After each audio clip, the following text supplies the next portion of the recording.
And then in other states, they could be defined as just property.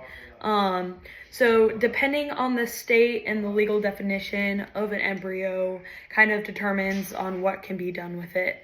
While when it's marital property, they can be disposed of, or they can be donated or kept. If it is considered a human being with individual rights, disposal is not an option. So there's a lot of ethical issues on that, and again, depending on where it's located, it completely varies. So based off of the different definitions of what an embryo is and what legal rights it has, also addresses concerns of couples who originally wanted to be together, who wanted to have the children together, who are saving them together for the future, and are no longer interested, and they divorce, or maybe one is interested in still having children but the other isn't.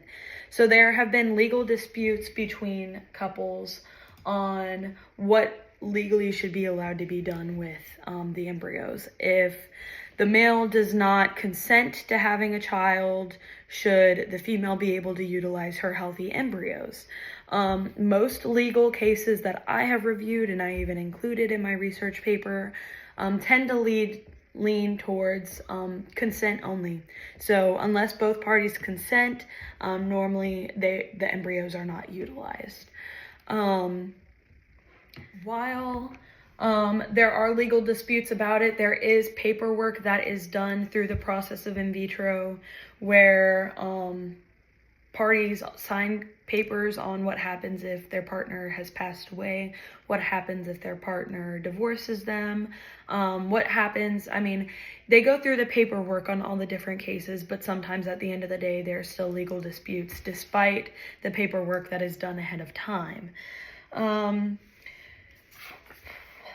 The last and final ethical concern / topic that I have to address about in vitro fertilization is going to be genetic testing / modification. So while genetic modification is not legal in the US yet, and there's still controversy in other locations about it, it is quickly becoming an up and talked about conversation. So it actually has already been performed in China. I will say that the scientist / bioethicist who did complete the first genetic modified baby was imprisoned for it.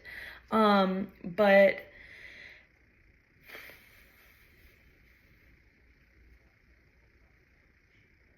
with quick medical advances, it